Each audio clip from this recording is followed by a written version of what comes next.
다들 평안하신지요? 네. 우리 어르신들 옛적에 아침에 만나는 첫 인사가 간밤에 안녕하셨습니까? 이거였잖아요. 안녕. 그러니까 간밤에 무탈하니 그 일었었는지 평안을 묻는 그런 안부 인사였습니다. 이제 새해가 시작되고 첫째 예배입니다. 여러분 평안하시지요? 하나님의 샬롬이죠? 아멘. 그래요. 오늘 새벽에 눈이 좀 내렸습니다. 이제 많이 내리지 않고 살짝 와서 다행이었어요. 그래도 하나님이 우리들에게 은혜를 베풀어 주셔서 어제는 우리 카페도 춥지 않도록 난로를 다시 설치했어요.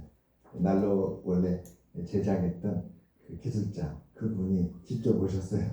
제가 저 송탄에 가가지고 모셔왔습니다. 그분이 큰돈 받지 않으시고 어제 하루 종일 해주셨어요. 그래가지고 이 카페에도 다시 난로를 아주 잘 설치했습니다. 그렇게 딱 하고 나니까 오늘 눈이 온 거예요. 하나님께서 유비인과는 안전하게 지켜주시고 살펴주시고 인도해 주셨으면 진심으로 감사합니다. 아멘. 학자들마다 이 이사야서를 구분하는 그 방식이 다른데 대체로 서로 의견이 일치하는 것은 이사야서 66장 길지 않습니까? 얼마나 길어요. 그래서 세 부분으로 나눕니다.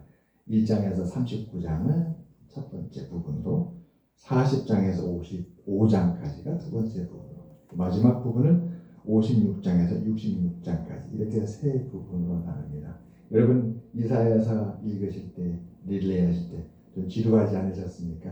비슷한 내용 계속 되는 것 같고 그리고 도대체 이 문구가 또 이 문장이 무엇을 의미하는지 예언서가 그런 특징을 갖고 있죠.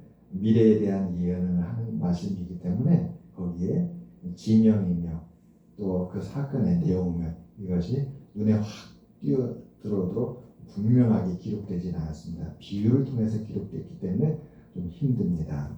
거기다가 이사야서는 대선지서예요. 대선지서. 성경의 선지서는 소선지서와 대선지서 나누는데 대선지서입니다. 그래서 이사야서는 분량도 많고 그 안에는 내용도 되게 방대하고 큽니다. 좀 힘드시고 어려우실 거예요. 어쨌든 오늘 49장 오늘 말씀은 48장입니다. 여기까지 오신 여러분 모두를 진심으로 축복합니다. 참으로 믿음으로 여기까지 오셨습니다. 감사를 드립니다. 창세기 내용을 보게 되면 창세기는 창조의 말씀이잖아요. 창세기 1장에 들어보면 하나님께서 태초에 세상을 창조하셨다. 이사야서는 창세기에 비교해서 새 창조를 주제로 한다고 합니다. 왜 새 창조인가? 창세기에 보게 되면 아담과 하와가 선악과를 먹고 나서 인류의 죄와 사망이 들어왔습니다. 그래서 인류가 하나님으로부터 멀어지게 됐지요. 이사야서도 그 1장 1절을 보게 되면 하나님의 아름다운 백성 그 이스라엘이 하나님 앞에 범죄함으로 말미암아 하나님으로부터 멀어졌습니다. 이 멀어진 그 이스라엘 그래서 어떻게 됩니까? 나라가 멸망하고 이스라엘 백성은 뿔뿔이 흩어지고 먼 나라로 포로를 가서 고통 가운데 있는데 그 죄와 사망 가운데 원래의 아름다움을 잃어버리고 온 세상에 흩어진 이스라엘이 하나님의 영으로 다시 돌아온다는 거예요. 그래서 더 복된 이스라엘은 새롭게 창조가 된다 하는 그런 주제를 갖고 있습니다. 오늘 말씀의 제목은 새 출애굽입니다. 여러분 출애굽기 보게 되면 출애굽기 1장과 2장에 어떤 말씀이 나옵니까? 출애굽기 1장을 보게 되면 애굽에서 크게 번성한 이스라엘 백성들이 애굽 왕 바로에 의해서 학대받는 말씀이 나와요. 세상에서 하나님의 은혜로 하나님의 자손들이 크게 번성하여서 60만, 100만, 200만 이렇게 큰 민족이 됐는데 바로라는 왕이 나와서 긍정을 학대하는 겁니다. 채찍질하고 고통 가운데 억압하게 되죠. 그래서 이스라엘 백성이 너무 고통스러워서 세상의 삶이 너무 고통스러워 하나님 앞에 우리를 구해 주십시오라고 부르짖게 됩니다. 그때 하나님께서 모세라는 지도자를 보내죠. 보낸 이유는 고통 가운데 있는 내 백성을 구원하라. 그래서 출애굽기 보게 되면 출애굽기 14장에 모세가 이스라엘을 이끌고 홍해라는 바다를 건너게 됩니다. 그게 마지막 관문이었어요. 이 홍해라는 그 바다를 건너므로 말미암아 이스라엘은 종살이하던 애굽을 완전히 벗어나게 됩니다. 그동안에 400년 동안 종살이하던 그 고통스러웠던 시대를 이 홍해를 건너므로 끝내는 거예요. 이제 자유인이 되는 것입니다. 그것이 바로 출애굽 사건입니다. 오늘 제목은 새 출애굽이라고 했습니다. 이사야 40장부터 48장을 보게 되면 하나님께서 이스라엘을 억압하고 고통스럽게 했던 바벨론이라는 나라를 무너뜨리는 말씀이 나옵니다. 어떻게 무너뜨리는가? 우리가 역사적으로 페르시아 나라를 알죠. 페르시아 제국이죠. 페르시아 제국. 하나님께서 그 왕의 진영도 성경에 그대로 명시를 합니다. 페르시아 제국의 고레스라는 왕을 일으키죠. 고레스라는 왕을 일으켜서 이스라엘을 포로로 끌고 가고 고통하게 했던 그 바벨론 나라를 쓰러뜨려요. 바벨론 나라 하면 우리가 성경에서 생각나는 인물이 다니엘이죠. 다니엘이 포로로 끌려갔습니다.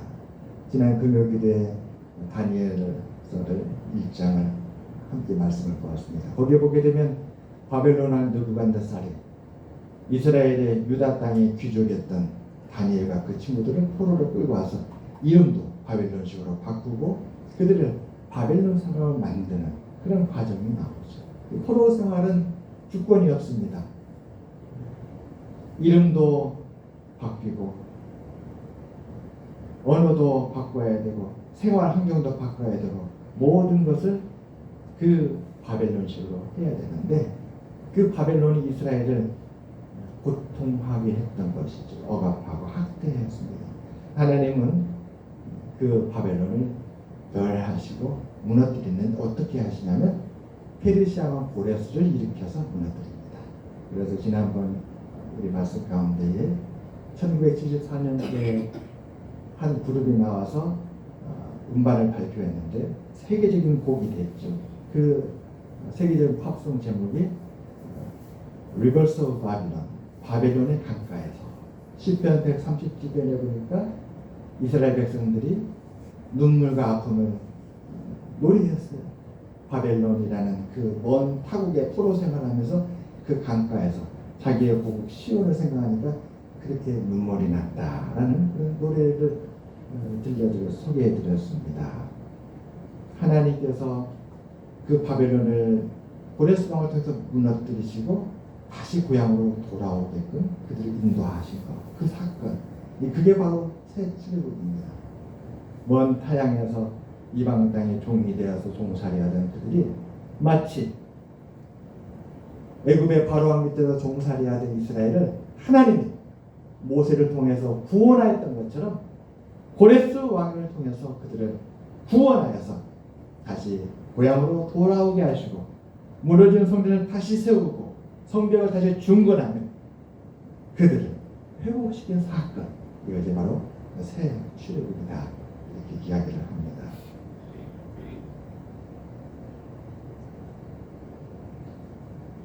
여러분 이사야서를 읽다 보면 이런 궁금증이 빠지게 됩니다. 이사야서는 66장 긴 장인데 이 전체 66장 도대체 무엇을 말씀하고 있나? 우리가 이사야서를 이렇게 릴레이하고 있는데 이렇게 한 장 한 장 읽어가는 이 긴 이야기는 도대체 우리에게 무엇을 말하고 있고 우리를 어디로 인도하는 것인가, 이런 궁금증이 들게 됩니다. 오늘 우리 장로님께서 기도를 너무나도 은혜롭게 우리에게 축복의 기도를 해주셨습니다. 정말 감사합니다.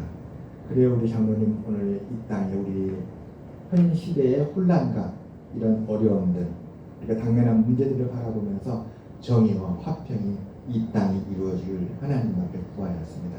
바로 그 정의와 화평, 그것이 바로 이사야서의 목적지입니다.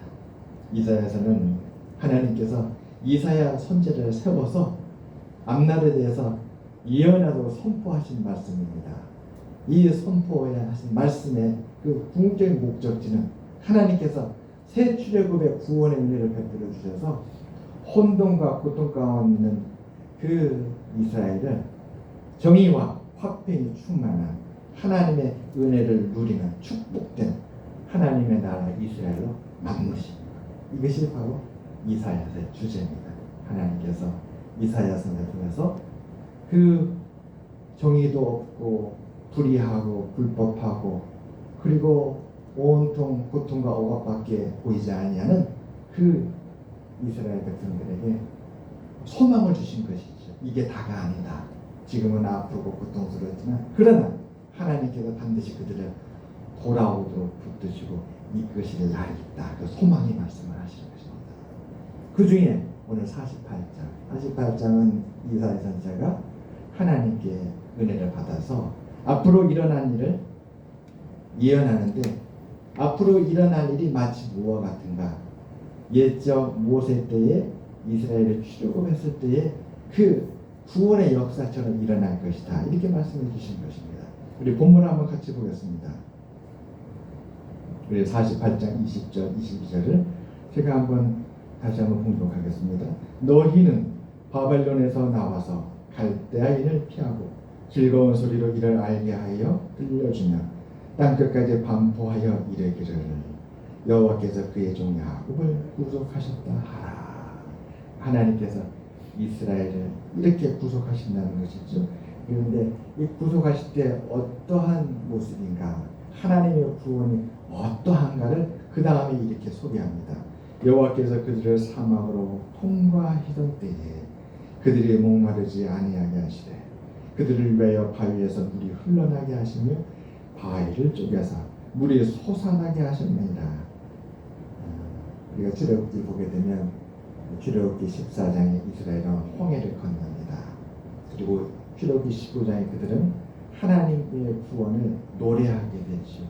하나님이 바로의 군대에 쫓기던 이스라엘에서 그 바다를 갈라주시고 갈라진 그 권능 앞에 이스라엘 백성들은 그 바다를 건너서 구원에 이르고 뒤쫓아오던 그 바로의 군대는 하나님이 놀랍죠.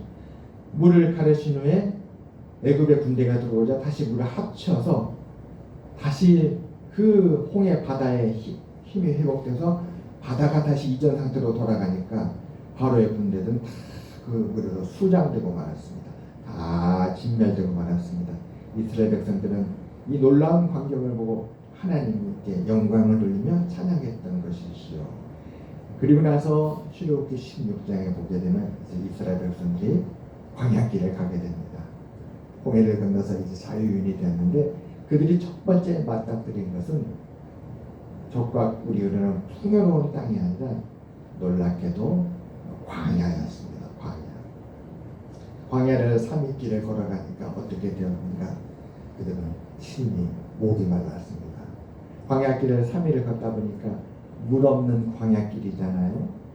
광야길은 물이 없고 양식이 없고 그래서 목마르고 줄입니다. 그 광야길을 3일을 걷고 갔는데 마침내 물을 발견했어요. 그래서 그 물을 마셨더니 그 물은 너무나 써서 먹을 수가 없는 물이었습니다. 그러자 하나님은 모세에게 나뭇가지를 그 물에 던지라 명하시고 그 쓰디쓴 물을 마라의 단물로 바꿔주셨습니다. 하나님은 이스라엘 백성들이 적과 꿀인 가나안을 향해 갈 때에 광야길을 갈 때 물이 없자 또 모세에게 바위를 가리키면서 그 바위를 지팡이로 내려치라. 그래서 광야에서 모세가 그 지팡이로 하나님의 지팡이로 바위를 칩니다. 그러자 바위에서 물이 나왔던 것이죠. 그 사건입니다. 하나님은 그 사건처럼 이스라엘을 구원하시겠다. 여러분 목마른 나에게 물은 생수와 같습니다. 반석에서 물이 쿨쿨쿨쿨 강같이 흘러나올 때에 하나님의 구원하심이 얼마나 기쁨과 감격이 컸을까요? 놀라운 하나님의 구원을 이스라엘이 맛보았던 것이었습니다. 오늘 말씀이 바로 그 말씀입니다.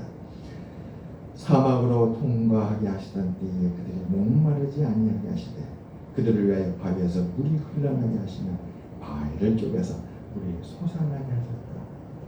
그들이 맞닥뜨렸던 현실은 참으로 고통스러운 현실이었습니다. 어디서도 평안을 찾을 수 없는 현실이었습니다. 그러나 하나님은 그들의 모든 것이 조금도 부족하지 아니하도록 역사하심으로 말미암아 그들에게 평안이 있었다. 평안이 있었다. 그것이 바로 오늘 마지막 말씀이죠. 여호와께서 말씀하시되 악인에게는 평강이 없다. 악인에게는 평강이 없지만 하나님의 백성에게는 평강이 있었다라는 것이었습니다. 여러분, 우리 앞날에도 2025년 한 해 동안 하나님의 평강이 우리에게 충만하실 적이 있습니다. 아멘. 이사야서를 쭉 따라오고 힘들어요. 이 말씀이 도대체 어디서 끝나는 것인가? 그런데 사실은 이사야서는 우시야 왕부터 시작해서 저 히스기야 왕에게까지 뿐만 아니라 그 이후 100년 후에 유다가 멸망되는 그 100년, 그리고 그 이후에 또 바벨론의 포로로 끌려가서 그 포로 생활 70년 하고 그 이후에 그 역사까지 더 거슬러 올라가면 이사야서에 보게 되면 절망 가운데 있는 이스라엘 백성들에게 참된 소망이 되신 예수 그리스도 이 땅에 오심에 대한 예언이 들어있습니다. 그리스도께서 이 땅에 오셔서 죄와 사망으로 말미암아 절망 가운데 있는 어둠 가운데 있는 이 세상을 하나님께서 다시 회복하시고 구원의 새 역사를 이루어 가신다는 그 소망을 보여주시는 것이 또 등장을 합니다. 그래서 이사야서는 어마어마한 그런 역사적 배경을 갖고 우리에게 말씀하고 있습니다.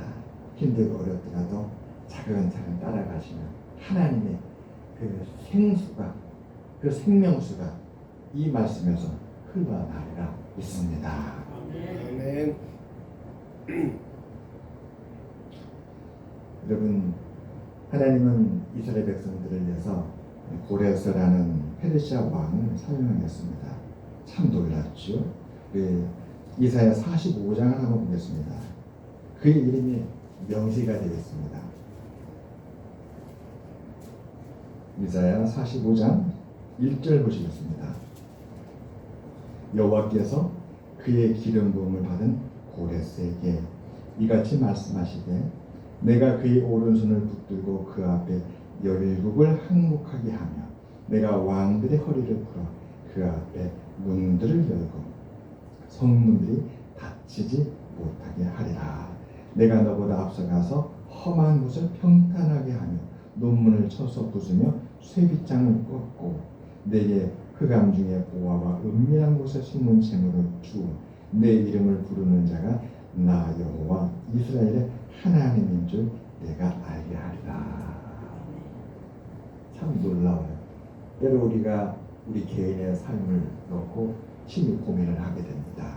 그런데 우리 개인의 삶에 대한 고민이 때로는 더 큰 역사 앞에 해결될 때가 있어요. 나 개인의 그 갈등과 어려움이 마치 나라와 나라의 갈등처럼 보일 때가 있습니다. 그럴 때에 내 개인보다 더 큰 민족과 민족, 나라와 나라가 나와 비슷한 갈등과 고통 가운데서 그 문제가 어떻게 풀리는가를 볼 때에 우리의 삶에 다시 햇빛이 비치게 되는 것이죠. 하나님은 바벨론이라는 거대한 나라가 하나님을 대적하자. 하나님은 어떻게 하셨는가? 놀랍게도 그보다 더 큰 자를 일으켰던 것이죠. 아무리 바벨론 왕이 대단하고 그 나라가 크다 강하다 할지라도 하나님은 그보다 더 강한 자를 능히 일으키시고 더 큰 나라를 하나님께서 일으키사 그 바벨론을 무너뜨리는데 그가 바로 고레스였다는 것이었습니다. 새로운 나라가 일어나서 결코 바벨론이 더 이상 하나님을 대적하고 악한 길로 가지 않도록 하나님께 역사하셨습니다. 고레스라는 나라, 그 왕 페르시아 나라는 사실 이방인이었습니다. 놀랍게도 하나님 이방인도 그렇게 사용하셨다는 것이죠. 우리가 성경에 보게 되면 하나님을 믿지 않던 사람들, 그러나 하나님은 그들에게 하나님에 대한 믿음을 주셔서 쓰시는 그런 이해가 참 많이 있습니다. 그래서 우리가 그것을 바라볼 때에 우리 개인의 문제가 이 사회 속에서 우리로 하여금 스트레스 받게 하고 고민하게 만드는데, 이 사회의 주권은 나에게 있지 않고 어떤 이 사회에 강력한 힘 있는 자에게 있지 않냐고 하나님께 있구나라는 확인하는 것이죠. 이 사회가 나같이 연약한 자에게 해를 입히고 고통하게 하는데, 이 이사야서를 들어보니 나라의 주권도 하나님께 있구나. 세상의 주권은 하나님께 있구나. 바벨론이 강하고 그 나라의 왕이 강력하지만, 그러나 이 세상의 주권이 그 왕에게 있지 않냐고 하나님께 있어서 하나님은 대적하는 자를 위하여 더 큰 자를 일으켜서 이렇게 상대하시는구나. 그렇다면 이 사회 속에서 너무나 연약해 보이는 나 자신도 하나님이 나의 반석이시며 소망이 있구나 하고 회복하게 되는 것이죠. 이러한 은혜가 우리에게 있기를 바랍니다. 아멘.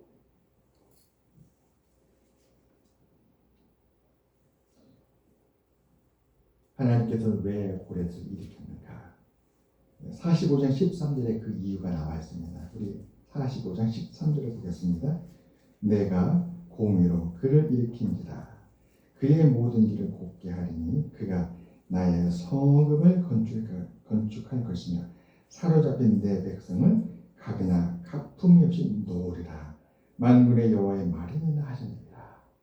놀랍게도 이 고레스라는 왕은 바벨론을 무너뜨렸을 뿐만 아니라 유다 성전이 무너졌어요. 나라가 멸망할 때 함께 성전도 무너졌고 성벽도 함께 무너졌습니다. 그런데 하나님은 이 고레스 왕을 통하여서 값도 없이 온전히 그 무너진 성벽을 다시 일으켜서 중건하고 성벽을 다시 세우고, 또 포로로 끌려갔던 이스라엘 백성, 유다 백성들을 다시 고향으로 돌아오게끔 역사하신다는 거예요. 그것이 바로 예언됐던 것이었습니다. 그러니까 오늘 이사야 선지자가 활동하던 그 시대는 이 고레스 왕이 하나님의 역사하심으로 뜻을 이루기까지 한 200여 년 전에 시대를 살고 있습니다. 앞으로 200년 후에 일어날 그때를 하나님은 이사야 선지자에게 말씀하시면서 소망을 주고 있는 것입니다. 요셉이 17살 때 꿈을 꿨습니다. 요셉은 어린 소년이었어요. 그런데 그의 가정은 참 불우했습니다. 어머니가 일찍 세상을 떠났어요. 그런데 이 요셉에게는 배다른 형들이 너무 많았어요. 그 위로 아버지는 같은데 어머니가 다른 형들이 10명이나 되는 거예요. 10명. 그래서 그 배다른 이복 형들과 같이 양을 치는데 형들이 요셉을 미워하는 것입니다. 자기가 친형제가 아니니까, 아빠는 같고 엄마는 다르니까. 근데 요셉은 그 어려울 때에 하나님을 의지했습니다. 하나님을 바라봤죠. 하나님께서 보시니까 이 요셉은 고통 가운데 있지만 훗날에 하나님의 뜻을 이룰 그런 제목이었던 것이죠. 그래서 요셉 어린 소년에게 어느 날 꿈을 줍니다. 꿈을 꿨는데 꿈에 2번 꿈을 꿨는데 참 놀라운 꿈이었어요. 첫 번째 꿈은 그 당시에는 농경시대라서 논에서 논농사를 지어요. 밭에서 밭농사를 짓고.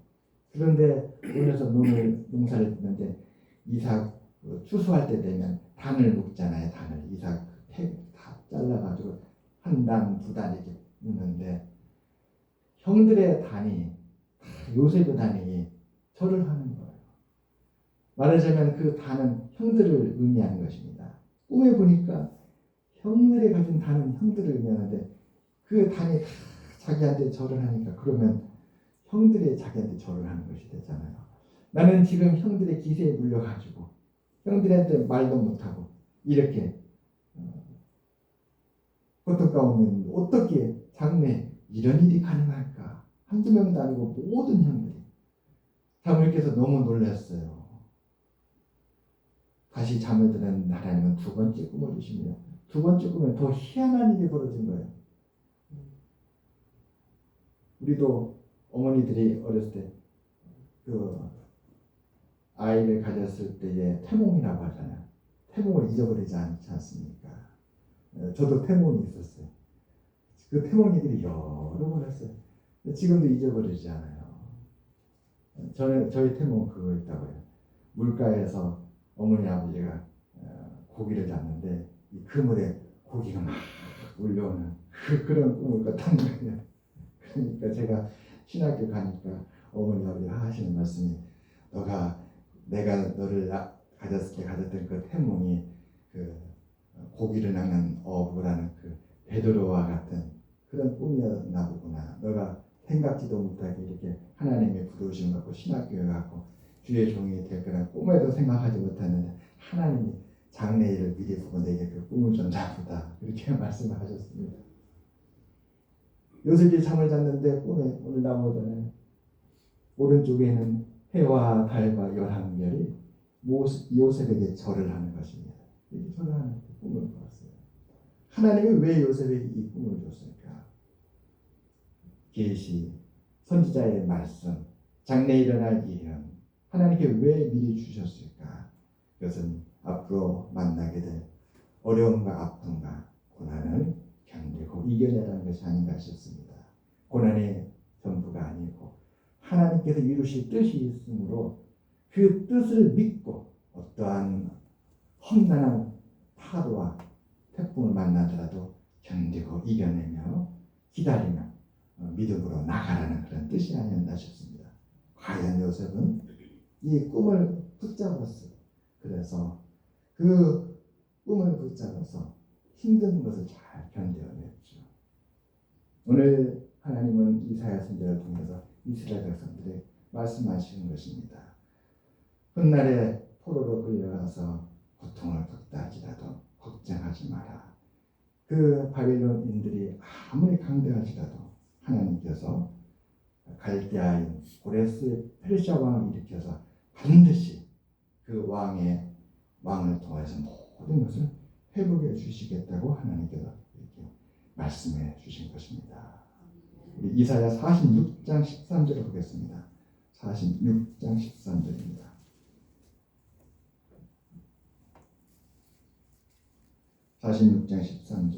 내가 나의 공의를 가깝게 할 것인즉 그것이 멀지 아니하나니 나의 구원이 지체하지 아니할 것이라. 내가 나의 영광인 이스라엘을 위하여 구원을 시온에 베풀리라. 사랑하는 여러분, 하나님의 백성은 영광의 백성입니다. 하나님의 백성은 하나님의 영광이라고 고백하고 있습니다. 오늘 우리도 하나님의 영광인 줄 믿으시기 바랍니다. 하나님 우리를 사랑하시고 우리를 붙드시고 인도하고 계십니다.